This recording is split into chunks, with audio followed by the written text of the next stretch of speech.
Welcome again to our YouTube channel, ESFA Perspectives, or He is Sufficient for All Perspective.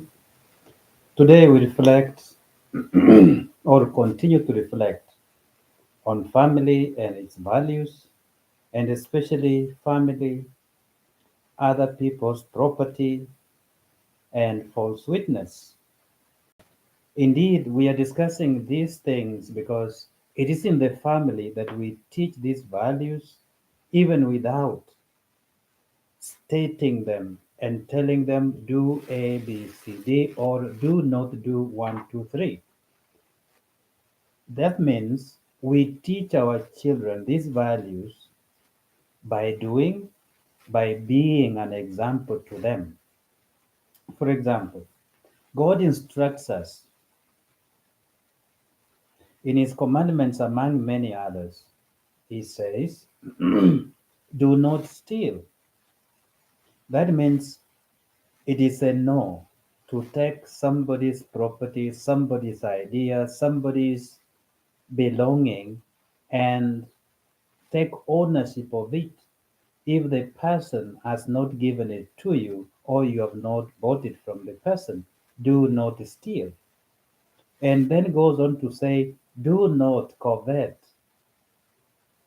your neighbor's property or your next door person property or your friend's property, whoever that person is, a neighbor, somebody who you know, somebody next to you, even the one you don't know, something that does not belong to you. Do not steal it. Do not covet it. When the Lord speaks to us in Deuteronomy 5:19 and says, do not steal, it is instructive, it is a command, it is not a request, it's not a suggestion. It is something that we have to do, and we must not covet. Exodus 20:17. We must not covet some people's property. He goes on to give us other commandments. For example, do not commit adultery, and many others. But we must teach this by being example. And this begins in the family. God calls us to value other people's property. That's why He's saying, do not steal. Value other people's property and respect it, that that property belongs to that particular person, and then it remains like that. We can do that if only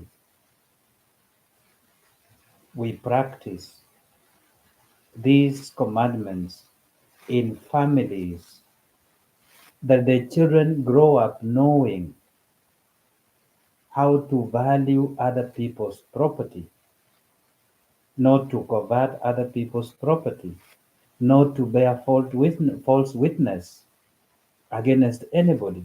They will grow to know this. They will grow to understand that that's how it's supposed to be. If you need somebody else's property, you ask for, you request, you do not steal. There's nothing like, I just took it.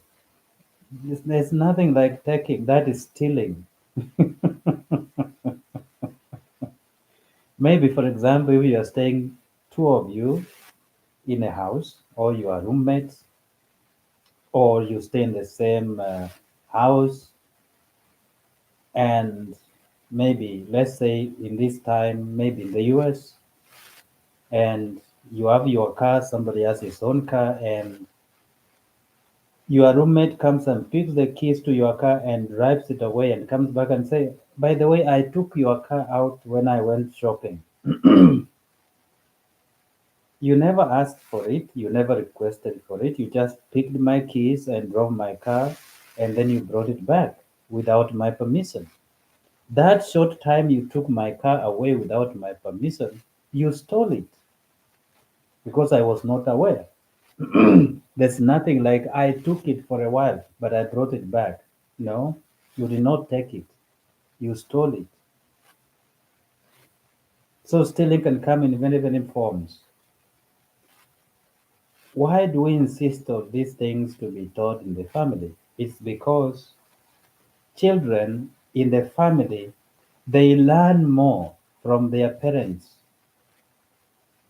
by seeing, by hearing, by watching, by seeing and experiencing these things being done in the family. They learn little by little by being present to where it happens, seeing, watching it, witnessing it, hearing it being done, seeing it being done, and they internalize it. They learn quickly by seeing an example. Seeing this in their parents, they learn it quickly. So the parents have that huge responsibility in teaching the children to have value for other people's property, to respect the property, and at the same time, not to bear false witness against anybody. Today, as we reflect and asking our parents and people with responsibility in forming the little ones to be good examples to them, it's because, for example, a father does not need to teach a son on how to be a dad. A father does not need to teach a son on how to be a dad, but he will let the son watch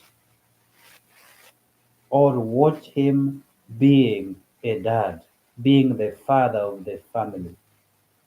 The son will watch and see. The son will hear. The son will see the man being the father, being the dad.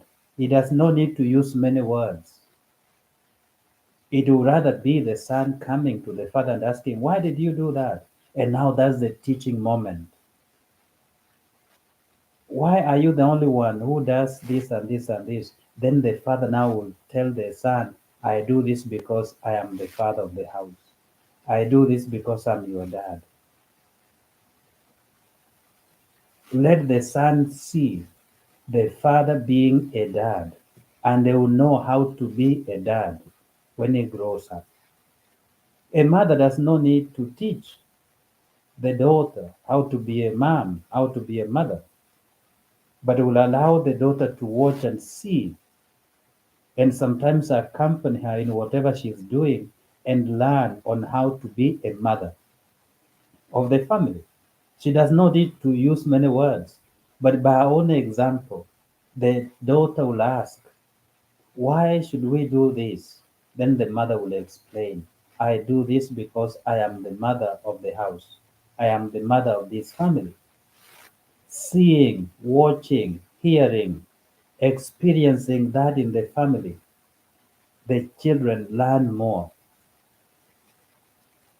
So if they see their father, their mother doing some things that are against the teachings of Christianity, what will follow is the children will think that's okay, that's normal, that's fine. Indeed, we have to teach by example. The parents need not to use words, as we have just said, in teaching their children responsible behavior and respecting other people's property, but allow the children to watch them doing what the commandments teach. The mother respecting the property of the husband respecting the property of the wife, and then the wife respecting the husband respecting the wife. They will learn these things by seeing them being done. Such are the values we instill in our children without using words, but by doing. In the commercial world,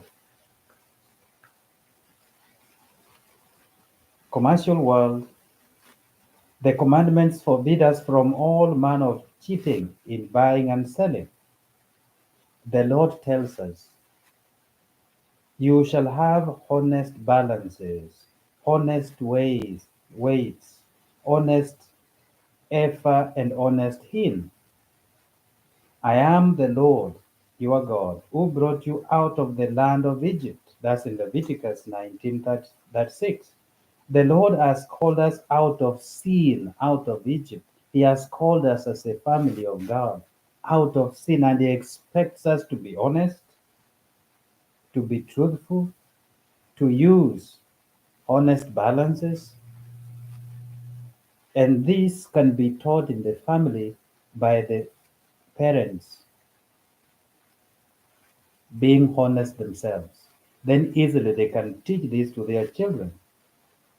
He also instructs us that in the case we happen to cheat or steal or take away somebody else's property, we are bound to restore all goods if we are able to do it, or else we are not forgiven. We teach our children also how to restore the harm we have committed, making it up or making up for our mistakes. Making up for our mistakes. Sometimes we may commit mistakes, we may have stolen, or we may have gone to a shopping center and we may have taken an item and we did not pay for it. And as a good example, when you arrive at home, the kids are with you, you are taking things out of the basket from the store, and you check and you see, oh no, this one I did not pay for it. You tell the children, I did not pay for this piece of art that we took from the store, therefore I'm taking it back. Can you accompany me to take it back because it was not checked out for me to pay for it? Don't hide it. That's the honest way to teach honesty, and the children will learn from it. Or when you are at the counter and the items are being processed for checkout at the cashier, and one item goes through, and the child looks at you and you pretend as if you have not seen. You are teaching that child that cheating and stealing at the same time is okay. Instead of saying, no, no, no, bring that item, it has not been checked out, please check it out. Don't assume. The children are very keen to see what we do, and then they learn from it. So it's our responsibility to be as honest as possible.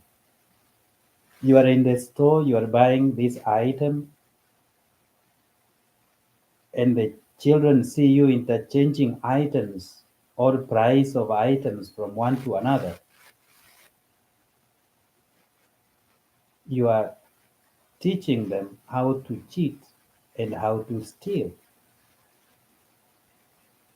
We have to learn how to teach by example these honest ways of living so that they learn from the family level.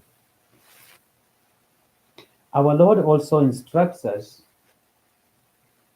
always the way He instructed Zacchaeus. What did He tell him? When Zacchaeus stood there and said to the Lord, look, half of my possessions, Lord, I will give to the poor. And if I have defrauded anyone, I will repay. I will repay back 4 times as much. That's Luke 19:8. If we have ever defrauded anybody, we have cheated in any way, we have to restore by paying back. Zacchaeus paid 4 times as much. We may not be able to pay 4 times as much, but we have to pay it back. Take it back. Give it back. Return the item. Don't keep it. It's not yours. And that which is not yours, don't be so over desirable to it. You desire so much that you may become another Jezebel. That you say, okay, we shall eliminate the person so that we can get the property for ourselves. I wish that car was mine. Stop there. Don't make another plans. It's good to admire your neighbor's car. That's fine. It must end and stop there. Don't go beyond that. Admiration is okay, but don't go beyond there. We have to teach our children from a young age on how to respect and value other people's property.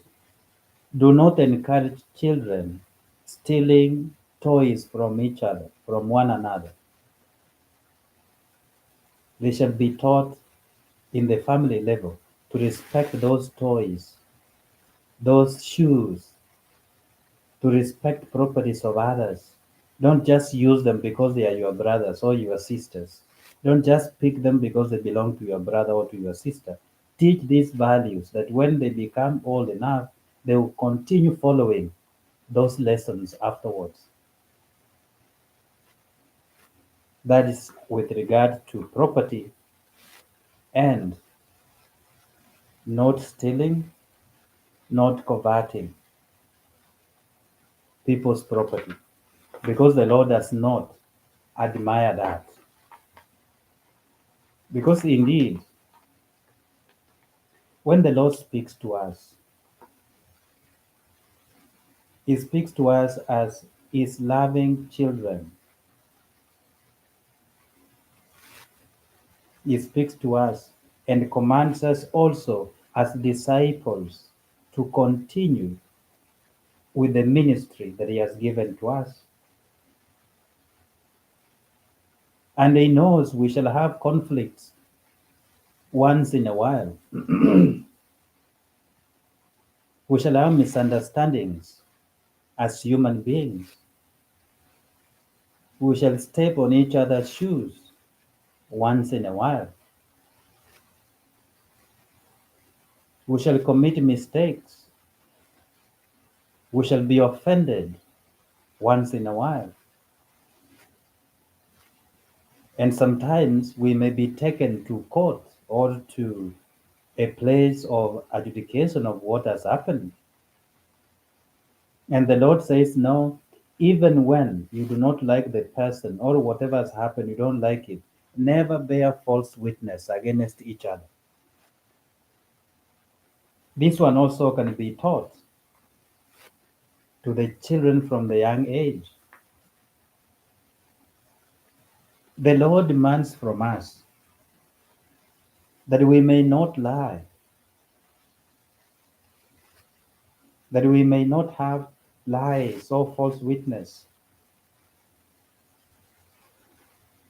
In Proverbs 19:9, the Lord tells us this: a false witness will not go unpunished, and a liar will perish.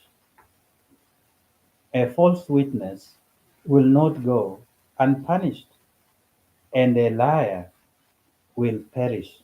Proverbs 19:9. Apart from the commandment that we receive in Deuteronomy 5:20, which says, thou shalt not bear false witness, the Lord continues to tell us that those who bear false witness, for sure they shall not go unpunished, and a liar will perish. That means the Lord forbids us from false testimonies, rash judgments, and lies. False testimonies, rash judgments, and lies. In our society today, there are so many false witnesses. People who give witnesses on some things they don't even know, or they are paid to bear false witness. They are procured witnesses. In many courts of law, we find people lined up to give testimonies, and some of the testimonies they give, they are not founded testimonies. They are testimonies of hearsay. I heard, I was told, it was assumed. And some of these false testimonies are so much highlighted that they taint and character assassinate people. False witnesses, false testimonies, rash judgments, and lies. There are so many rushed judgments in our society today, and our children are seeing, they see what's happening, and the only time for them to learn is when they sit with their parents and the parents say them, okay, that's what people are saying about so and so, but that was a rushed judgment. There's no truth to it. It has not been verified. It has not been conclusively verified, or it has not been challenged, and the veracity of truth has not been found. But if rash judgments are just sustained and people think that's what it is, then we shall be liable for punishment, and indeed we shall perish. People have rushed to judge other people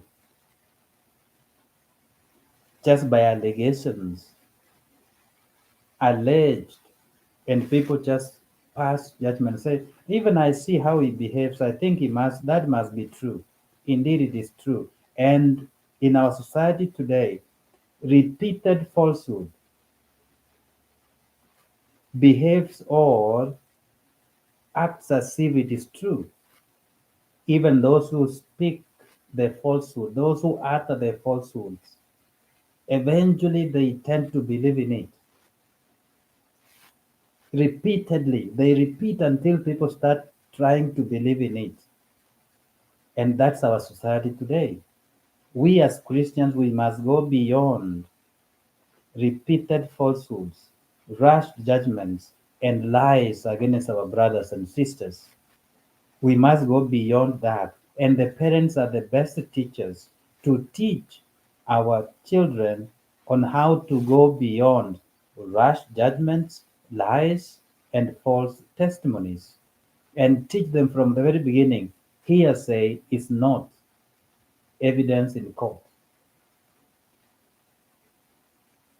By the way, these days I just laugh when I hear people say anonymous sources. If you are not ready to put your name to what you say, stop reporting anything. Anonymous sources. A source said, what is this source you're talking about? Even you who is talking about anonymous sources, you are participating in something that you are not ready to face in the open society to defend. If somebody is true, you stand by what you say and you say, quote me, even in my absence. Quote me, I'm the one who said it because it is true. If you're not ready to defend that which you have said or that which you propose, don't hide behind anonymous sources.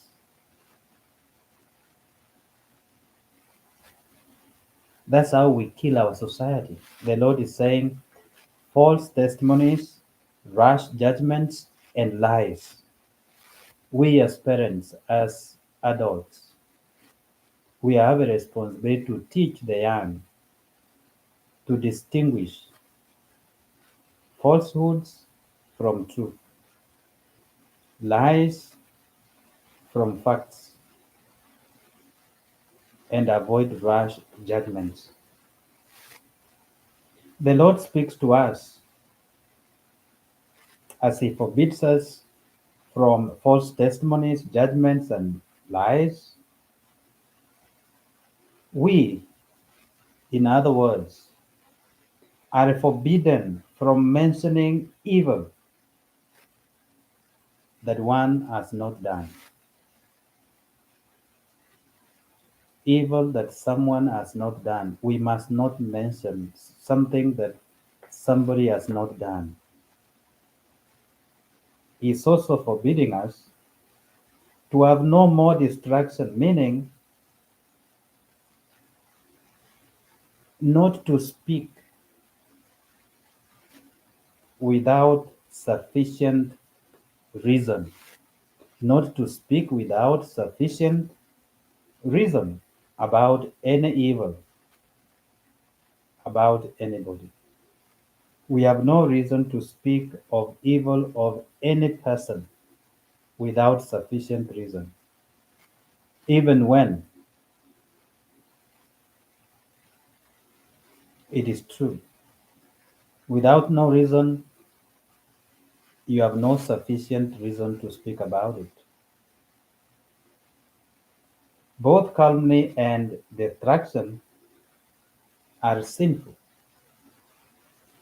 That means speaking without sufficient reason is sinful.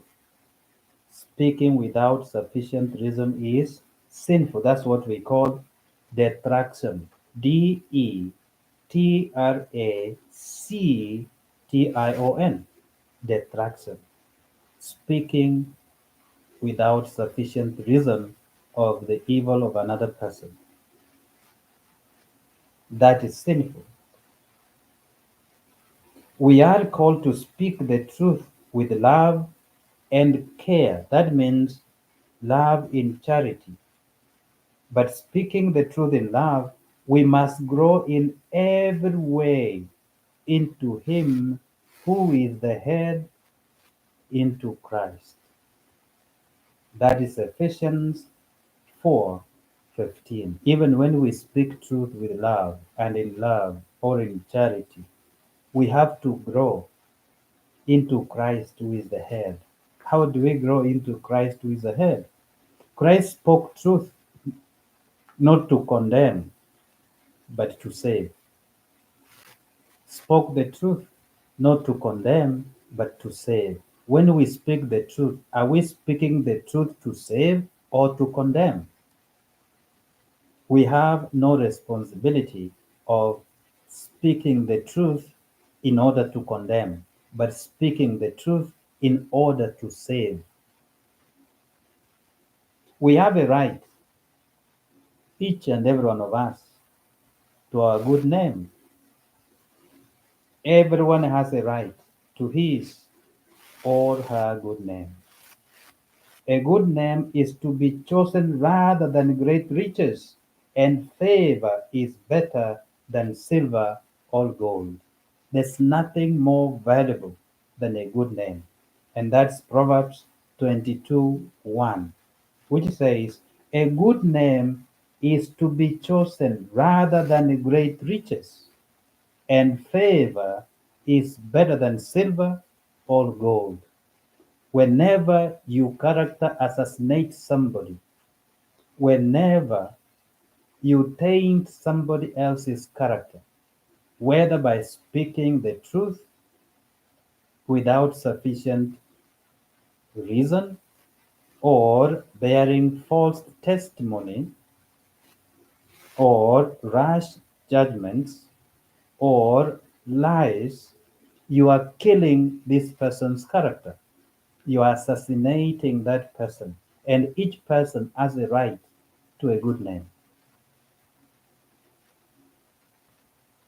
And this must be taught right in our families by teaching our children not to call each other names, not to frame each other. If somebody has stolen the candy, let not frame my brother. It is him who stole the candy, but you are the one who did steal the candy. Or something is missing in the house and you ask, what happened to the glass that was here? And because this young boy does not know what happened, just say, I think it's John who broke it. And that's just false. That must be corrected from a young age. That these children must learn not to lie, not to cheat, not to rush into judgments, not to bear false testimony or false witnesses against one another. In the book of Sirach 41:13, the Lord tells us, we must, in truth, we must be truthful in all things, to be respectful and to honor the good name of others. We must be truthful in all things, to be respectful and honor the good name of others. Be truthful with love and keep your promises. Lies and false testimonies hurt the self esteem of others. This must be made clear to our children in our families that when they lie against each other or when they frame each other for small things in the house, they are hurting each other's self esteem and they are tainting their names, and the good name of the other person is being assassinated. In the family, sometimes children listen to us when we are talking as adults, and sometimes we can engage in gossip. And indeed, gossip kills the image of others. They will hear what we say about our neighbors. They will hear what we say about our friends, our workmates. They are listening what we are saying. We gossip about them. And this gossip kills their good name, kills their image, taints their image. And gossip has no respect for justice because this person is not there to defend the self. Gossiping about others, speaking about others in their absence, whether true or false, these people are not there to defend themselves. And the children are listening to our gossip about other people. It is cunning and malicious when we do it. Cunning and malicious when we do this gossip. It victimizes the vulnerable. This person who is not present is vulnerable in your gossip.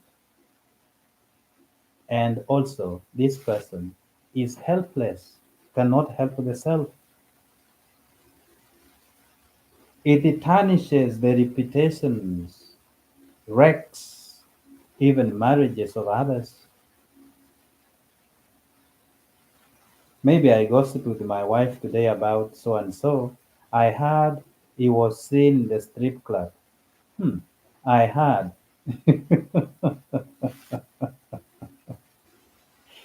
I heard he was seen in the strip club because so and so told me.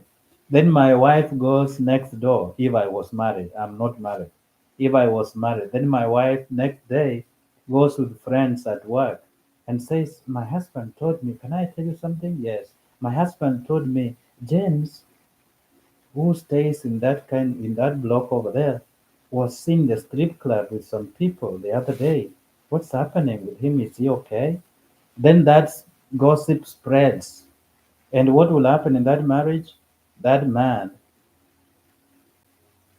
will hear it, or the wife to that man will hear about it, and the marriage will be wrecked on things that have been said. I heard, I was told, it was said. It is gossip. People are saying it. Who are these people saying it?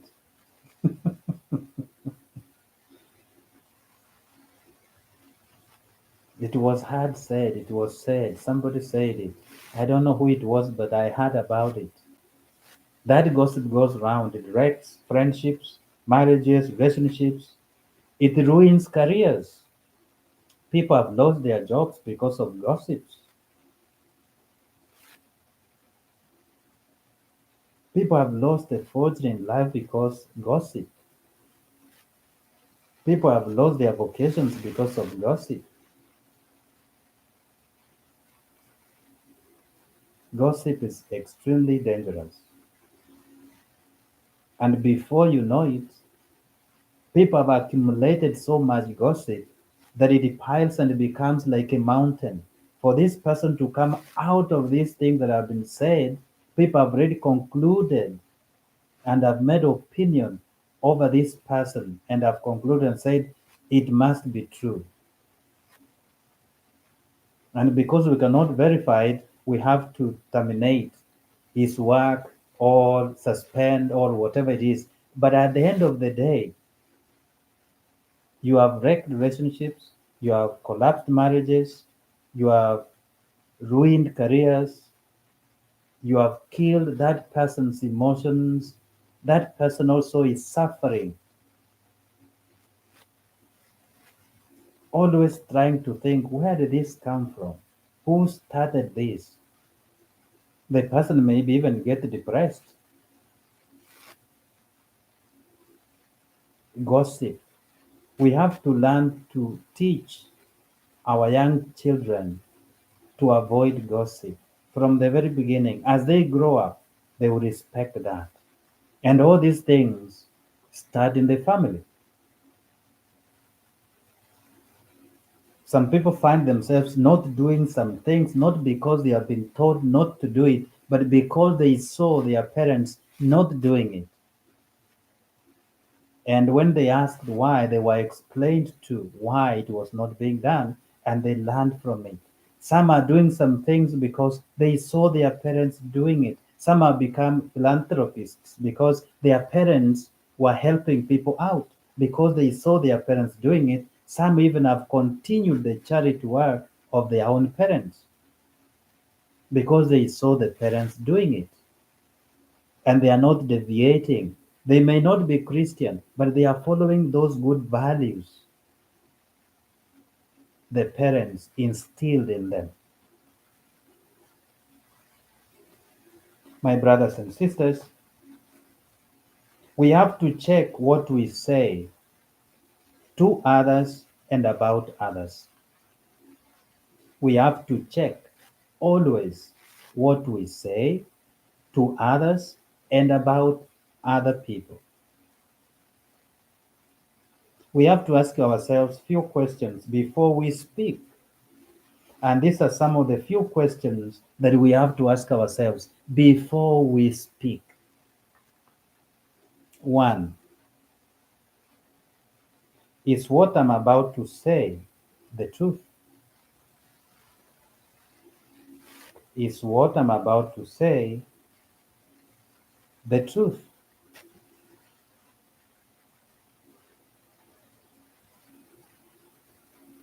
And then you think about it. If yes, then you have to find another question here. How am I saying it? How am I saying it? That means in my saying or in my revealing of this truth or in my saying of this truth, am I kind? Am I gentle? Am I kind? Am I gentle? Let me give you a stupid example. Imagine you went to the restroom. If you are a man, you went to the restroom for the normal call of nature. And because you are very fast to getting out because you want to get back to your work, and you forget to zip up your flag. You forget to zip up your pants. And you are rushing to your office and somebody stops you. Two people. Let me give you two examples.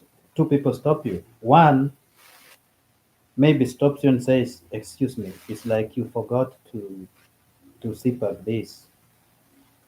Excuse me, it's like you forgot to zip up this." Softly, somebody talking to you softly. And then somebody else will look at you and say, "Look at the embarrassment you are. You don't know even how to zip up your pants." Who will you receive the correction from? Who will you admire? The one who tells you, "Look at you, kind of an embarrassment you are. You don't know even how to zip up your pants." Or somebody who say, "Excuse me, you forgot to zip up your pants." Who will you respect? It is true, the SIPA was not done.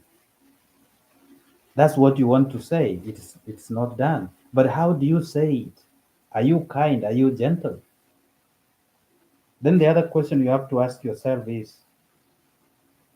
is what I'm about to say necessary?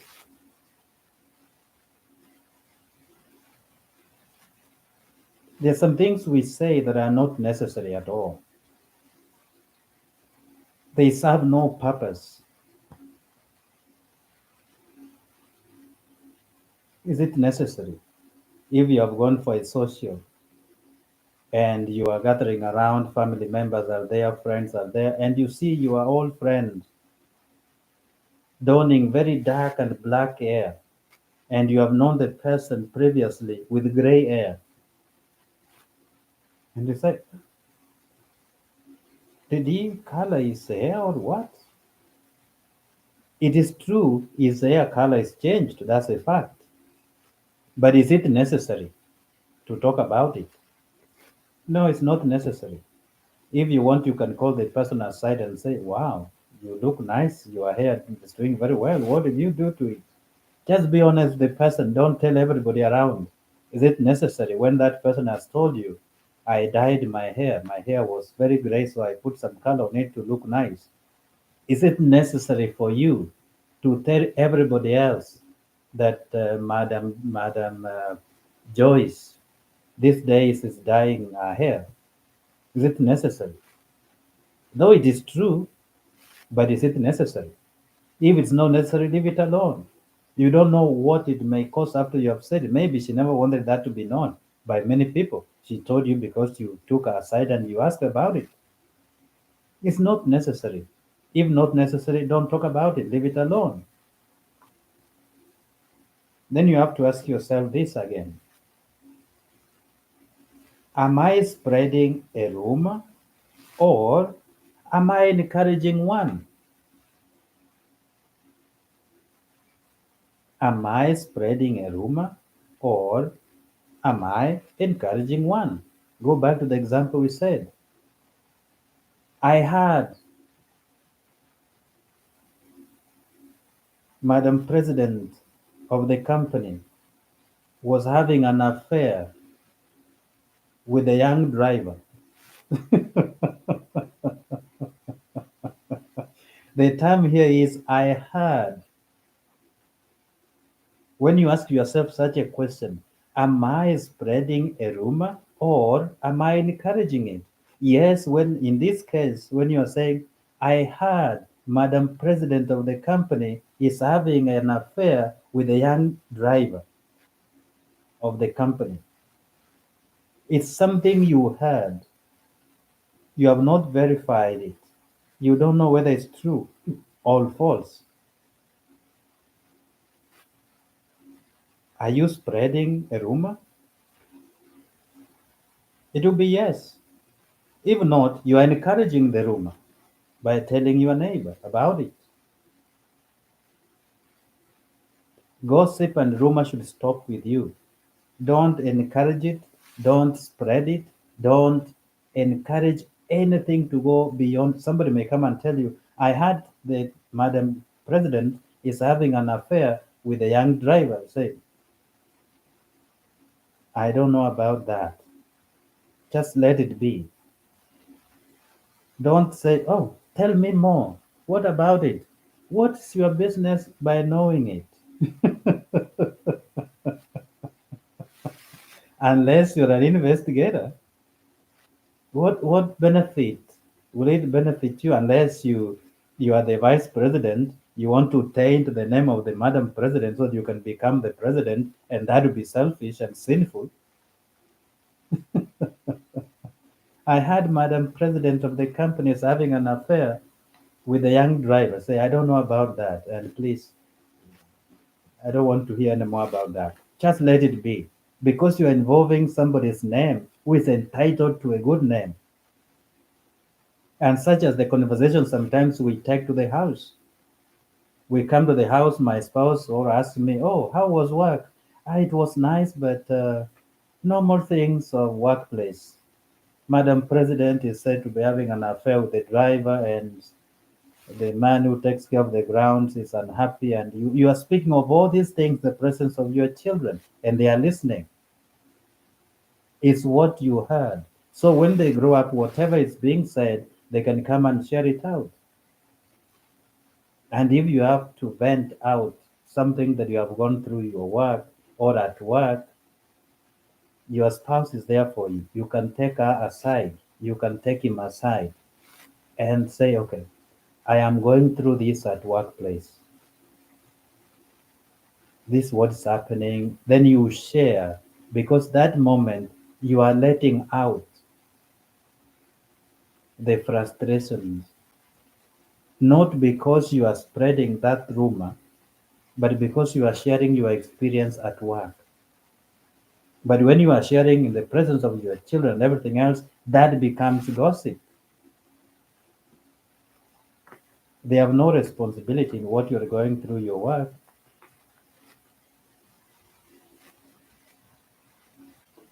Okay, let's continue. Then you ask yourself another question. Do I say positive things about others or only negative things?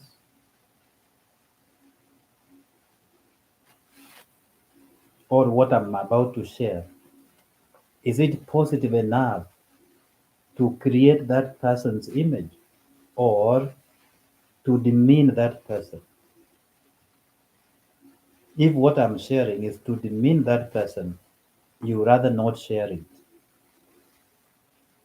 Then you ask yourself another question. In sharing, am I able to maintain confidentiality? Am I able to maintain confidentiality?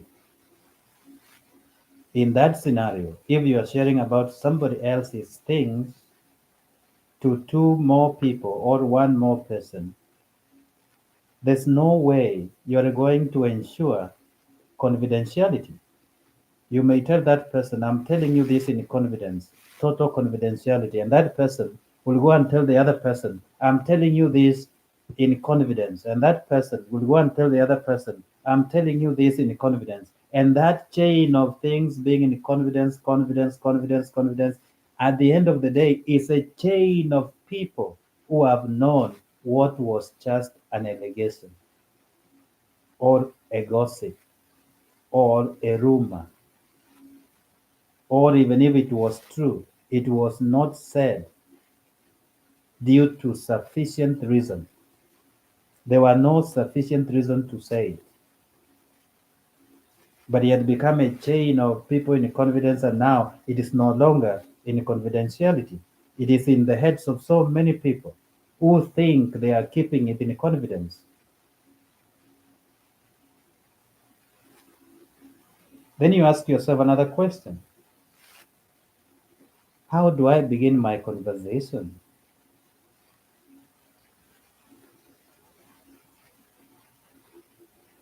How do you begin that conversation when you want to talk about somebody else? Do you begin your conversation by saying, don't tell anyone what I'm about to tell you? That's an opening anxiety for this person to want to tell somebody else. The moment you say, don't tell anyone what I'm about to tell you, you create that curiosity and more desire even to share it with somebody in confidence. My brothers and sisters, by being good examples in family, we raise up good children and we form their conscience. Even when they are old enough, they will keep that clean conscience. Never harbor gossip in your heart or lies. Never keep any gossip in your heart or lies. Because at the end of the day, that gossip and that lie will come out even when you don't expect it.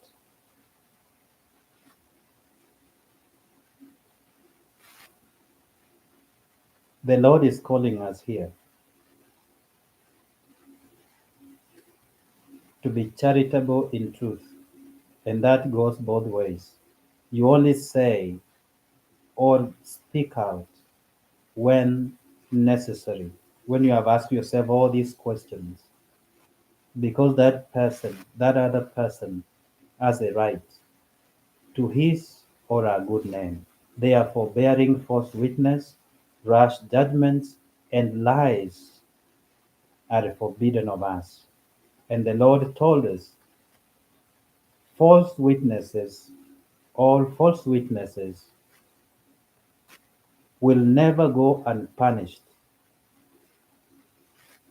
and liars will perish. My brothers and sisters in Christ, let us build good families and therefore good Christians, good nations, and the world will be a world full of peace and people of integrity. I encourage you, my brothers and sisters, never be quick to trust things that begin with I hear, I heard, it was said, or anonymous sources. Sources say. Never be quick to believe in such kind of statements. If somebody is not ready to put a name after their statements, don't trust them. By the way, remember this. This was made, it was a joke made to me by somebody and told me, remember, those who tell you about other people,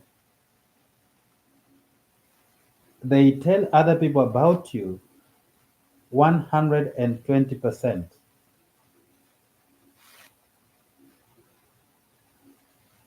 Those who tell you about other people, they tell other people about you 120% more than they tell you about others. They bring you a story,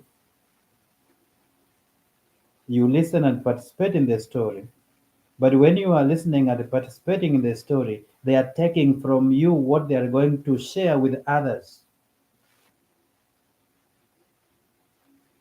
because now they will be speaking with authority. It is something that you told them. Somebody may come to tell you about so and so, and then you contribute to the same story. And this person picks what you said and now goes to share what you said to other people. So and so told me about so and so A, B, C, D. You thought you were contributing to the story being told to you, but this person was sourcing from you what to tell others on that particular person that you said.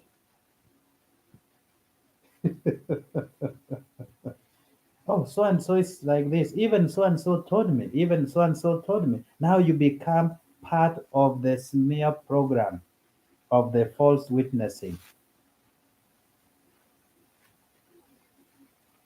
That's the society we live in today. It is happening in the wider society. It is happening in our relationships. It's happening in our families. It's happening almost everywhere. We as parents, Christian parents, let us take that high responsibility and high ground of teaching our young people not to bear false witnesses against anybody, to respect the good name of the other people. Never allow yourself to participate in smear campaign of others that you do not know. Somebody comes and tells you, and then when you contribute to that particular story, and that person picks from your story and tells everybody else what you said. And it was just an allegation. Let us make our society truthful, honest, loving, and at the same time Christian. A Christian family, a Christian society, a Christian community, a Christian nation. We are a chosen nation, a people of God, a royal priesthood that must have high standards.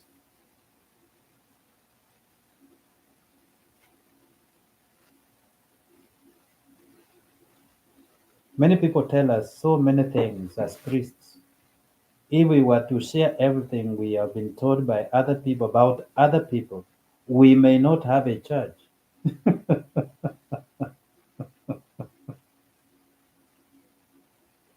We may not have a church.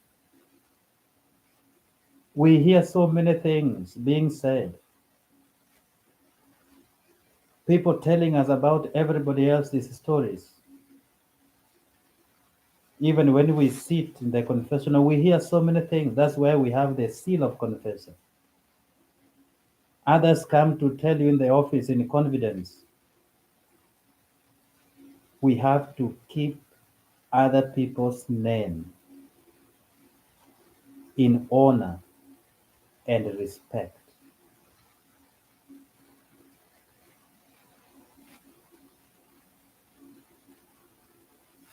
One time I met a pastor.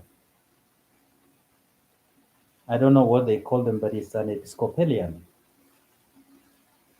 Episcopalian pastor. We met and we talked and we talked about our histories, how we came to ministry, how life treats us, how ministry treats every person. And he gave me a story of his life and ministry as a married minister.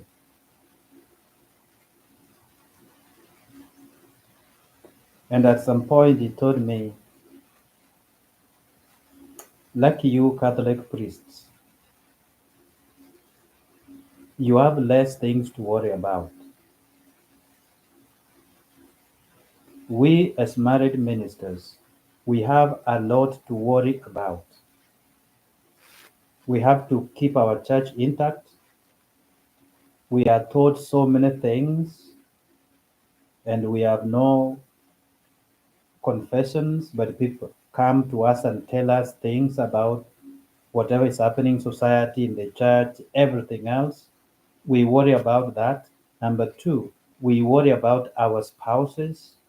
Sometimes we are tempted to share things that are so sacred, things that are of the church, that things that are holy, that are to be separated from family issues. We are tempted to share with our spouses.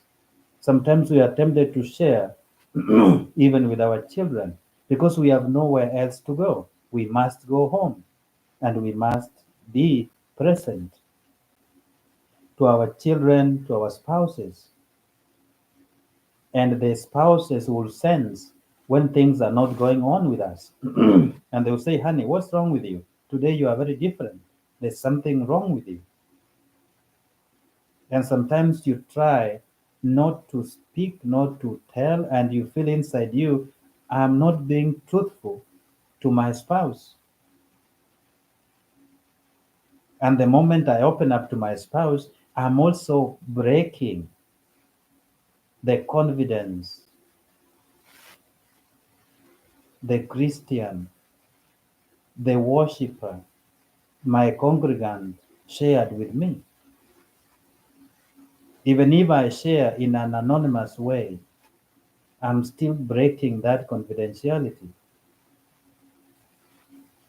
And he told me sometimes they admire the unmarried priests because the moment we leave the church, maybe we go home to the rectory, and we have no spouse who is going to interrogate us and say, no, you don't look nice. There's something wrong with you.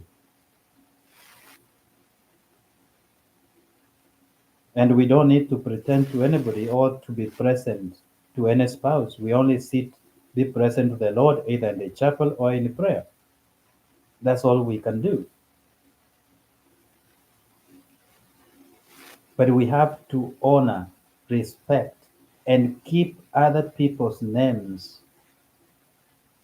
with that respect. And that's why we must not bear false witness or give false testimonies against anybody. And this, as adults and parents, we have to instill it in our children that when they grow up, they respect other people's names and they respect other people's character and dignity as they expect theirs to be respected. So today, that's what we shall talk about. We shall continue tomorrow with another topic on family and values. And tomorrow we may talk about two more values that we can instill our children in our family level.